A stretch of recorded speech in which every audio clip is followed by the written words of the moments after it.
Now, here on To The Point, we love hearing your points and comments. And just a few days ago, a viewer wrote to us and asked, what's happening with monkeypox? I never hear anything about it. Well, a few months ago, monkeypox was at the middle of a nationwide outbreak with nearly 150 cases reported in Sacramento County alone. So we decided to do some digging and spoke with Pucci's Pharmacy out in East Sacramento. And they told us that the vaccines are working, which is why you're not hearing much more about the virus. The curve here, this is exactly what you want to see when you're vaccinating people. You actually see the effect of the vaccines working.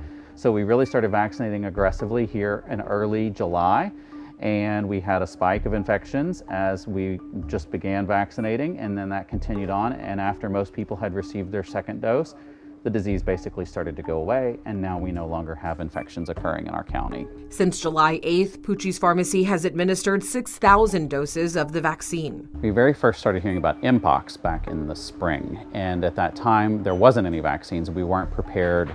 The country wasn't prepared. As soon as the allocations became available to the county, they started vaccinating people through public health. They very quickly realized that they needed more help doing it. They reached out to us because they knew that we had connections to the community that was most affected, which was the men who have sex with men and transgender communities. My husband and I, as LGBT business owners, have a lot of relationships with people in that community, so we were able to network and get folks in, and then friends of friends and friends of friends.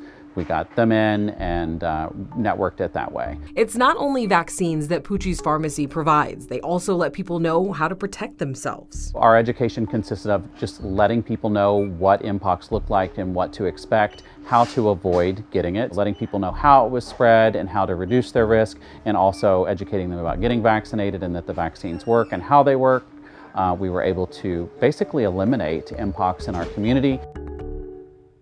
Now, Pucci's Pharmacy says if you have been exposed and are not having symptoms, go get vaccinated. They also advise that if you have any questions, make sure that you're checking in with a physician. Pucci's Pharmacy can make a referral to a physician if you don't already have one.